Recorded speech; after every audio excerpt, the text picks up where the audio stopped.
Chapter 10. Techniques of Hearing and Memorizing. The beginning of Krishna consciousness and devotional service is hearing, in Sanskrit called Shravanam. All people should be given the chance to come and join devotional parties so that they may hear, as hearing is very important for progressing in Krishna consciousness. When one links his ears to give oral reception to transcendental vibrations, he can quickly become purified and cleansed in the heart. Lord Chaitanya had affirmed that this hearing is very important. It cleanses the heart of the contaminated soul, so it becomes quickly qualified to enter into devotional service and to understand Krishna consciousness. In the Garuda Purana, the stress on hearing is expressed very nicely. It said there, "The state of conditioned life in the material world is just like a man lying unconscious having been bitten by a snake.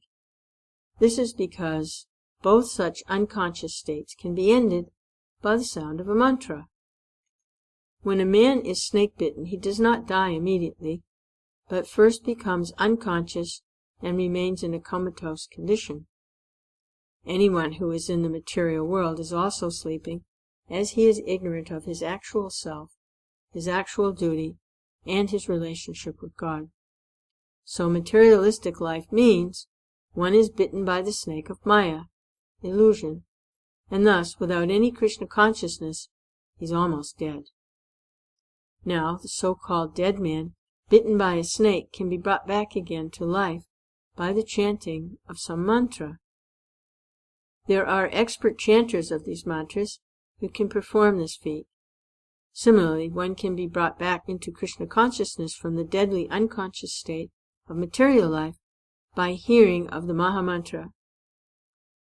Hare Krishna, Krishna Krishna, Hare Hare, Hare Rama, Rama Rama, Hare Hare.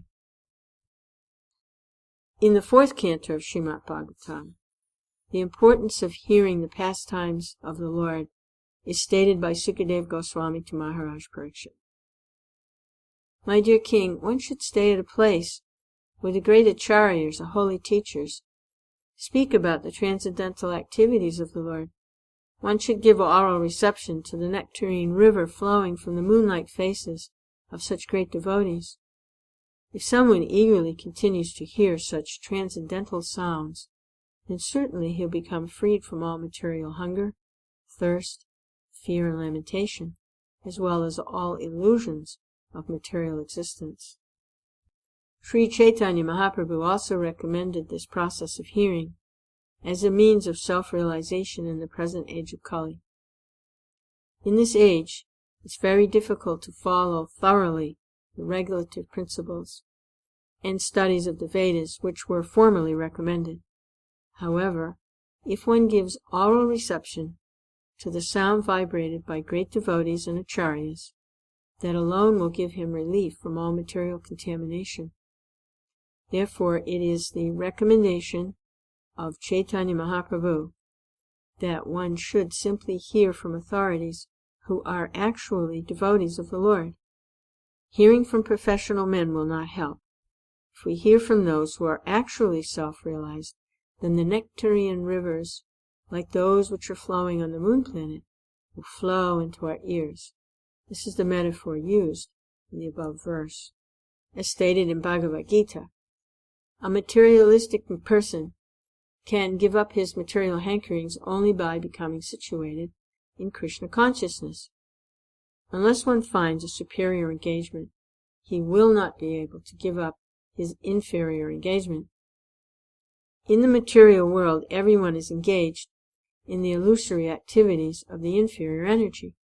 But when one is given the opportunity to relish the activities of the superior energy performed by Krishna, then he forgets all his lesser pleasures. When Krishna speaks on the battlefield of Kurukshetra, to the materialistic person it appears that this is simply talk between two friends. But actually, it is a river of nectar flowing down from the mouth of Sri Krishna.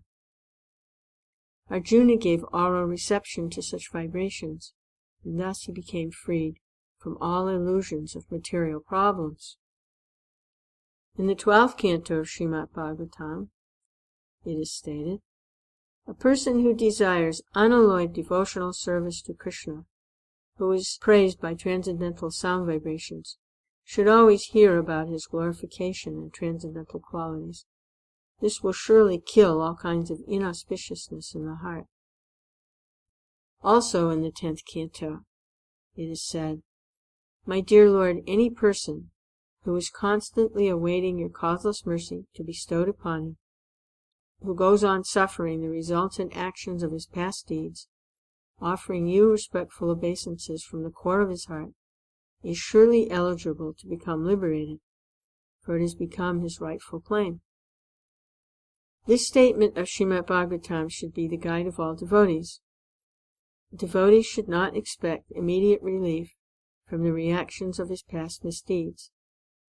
No conditioned soul is free from such reactionary experiences, because material existence means continued suffering or enjoying of past activities. If one has finished his material activities, then there is no more birth. This is possible only when one begins Krishna conscious activities, because such activities do not produce reaction. Therefore, as soon as one becomes perfect in Krishna conscious activities, he is not going to take birth again in this material world. A devotee who is not perfectly freed from the resultant actions should therefore continue to act in Krishna consciousness seriously, even though there may be so many impediments. When such impediments arise, he should simply think of Krishna and expect his mercy.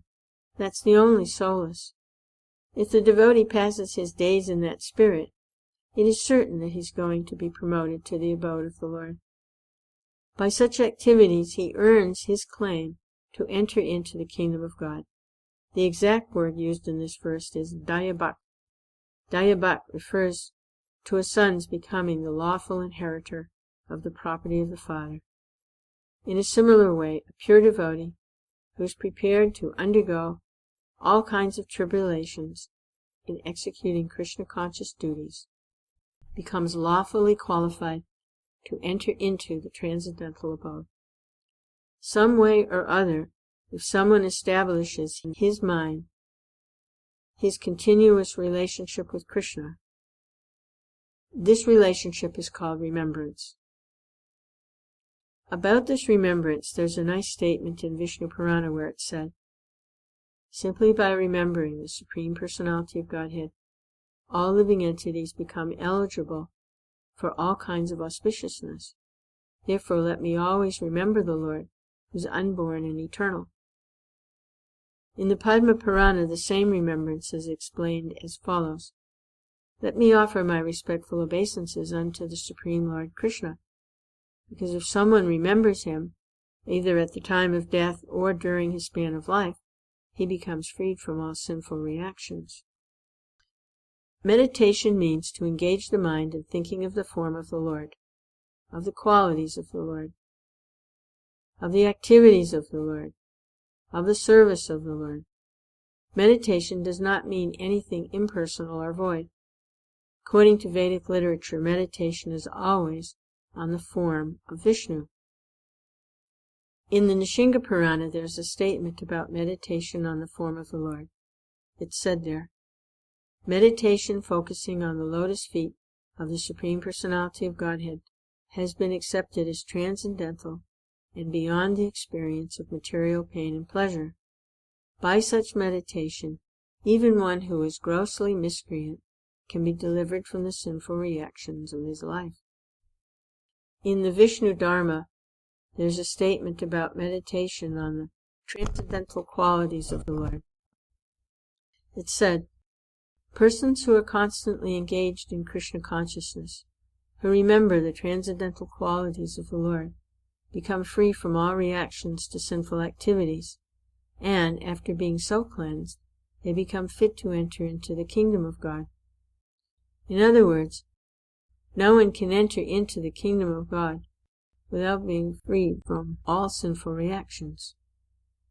Sinful reactions can be avoided simply by remembering the form, qualities, pastime, etc. of the Lord. In the Padma Purana, there's a statement about remembering the activities of the Lord. A person who is always engaged in meditation on the sweet pastimes and wonderful activities of the Lord surely becomes freed from all material contamination. Meditation on executing devotional service. In some of the Puranas, the evidence is given that if someone is simply meditating on devotional activities, he's achieved the desired result and has seen face to face the Supreme Personality of Godhead. In this connection, there's a story in the Brahma Vaivata Purana that in the city of Pratitastanapur in South India, there was once a Brahmin who was not very well to do, but who was nevertheless satisfied in himself, thinking that because of his past misdeeds and by the desire of Krsna, he did not get sufficient money and opulence. So, he was not at all sorry for his poor material condition, and he used to live very peacefully. He was very open-hearted, and sometimes he went to hear some lectures delivered by great realized souls. At one such meeting, while he was very faithfully hearing about Vaishnava activities, he was informed that these activities can be performed even by meditation. In other words, if a person is unable to actually perform Vaishnava activities physically, he can meditate upon the Vaishnava activities and thereby acquire all the same results. Because the Brahmin was not very well to do financially, he decided that he would simply meditate on grand, royal devotional activities, and he began this business thusly. Sometimes he would take his bath in the river Godavari. After taking his bath, he would sit in a secluded place on the bank of the river, and by practicing yoga exercises of pranayama, the usual breathing exercise, concentrate his mind. This breathing exercise is meant to mechanically make the mind fix upon a particular subject. That's the result of the breathing exercise and also the different sitting postures of yoga. Formerly, even quite ordinary persons used to know how to fix the mind upon the remembrance of the Lord, and so the Brahmin was doing this. When he had fixed the form of the Lord in his mind, he began to imagine in his meditations that he was dressing the Lord very nicely in costly clothing, and with ornaments, helmets, and other paraphernalia. Then he offered his respectful obeisances by bowing down before the Lord. After finishing the dressing, he began to imagine he was cleaning the temple very nicely. After cleaning the temple, he imagined that he had many water jugs made of gold and silver, and he took all those jugs to the river and filled them with the holy water. Not only did he collect water from Godavari, but he collected from the Ganges, Yamuna, Narmada, and Kaveri. Generally, a Vaishnava, while worshipping the Lord, collects water from all these rivers by mantra chanting. This Brahmin, instead of chanting some mantra, imagined he was physically securing water from all these rivers in golden and silver water pots. Then he collected all kinds of worshipful paraphernalia, flowers, fruits, incense, sandalwood pulp. He collected everything to place before the deity. All these waters, flowers, and scented articles were then very nicely offered to the deities to their satisfaction. Then he offered arti, and with the regulative principles he finished all these activities in the correct worshipping method. He would daily execute similar performances as his routine work, and he continued to do this for many, many years. Then one day the Brahmin imagined in his meditation that he had prepared some sweet rice with milk and sugar, and offered the preparation to the deity. However, he was not very satisfied with the offering, because the sweet rice had been prepared recently, and it was still very hot. This preparation, sweet rice, should not be taken hot. The cooler the sweet rice, the better its taste. So because the sweet rice was prepared by the Brahmin very recently, he wanted to touch it so that he could know whether it was fit for eating by the Lord. As soon as he touched the sweet rice pot with his finger, he immediately was burnt by the heat of the pot. In this way his meditation broke. Now, when he looked at his finger, he saw that it was burnt. And he was wondering in astonishment how this could have happened, because he was simply meditating on touching the hot sweet rice. He never thought that his finger would actually become burnt. While he was thinking like this, in Vaikuntha, Lord Narayana, seated with the goddess of fortune Lakshmi, began to smile humorously. On seeing the smiling of the Lord, all the goddesses of fortune who were attending the Lord became very curious and asked Lord Narayana why he was smiling. The Lord, however, did not reply to their inquisitiveness, but instead immediately sent for the Brahmin. An airplane sent from Vaikuntha immediately brought the Brahmin into Lord Narayana's presence. When the Brahmin was thus present before the Lord and the goddess of fortune, the Lord explained the whole story. The Brahmana was then fortunate enough to get an eternal place in Vaikuntha, in the association of the Lord and his Lakshmis. This shows how the Lord is all-pervading, in spite of his being locally situated in his abode. Although the Lord was present in Vaikuntha, he was present also in the heart of the Brahmin when he was meditating on the worshipping process. Thus we can understand that things offered by the devotees, even in meditation, are accepted by the Lord, and they help one achieve the desired result.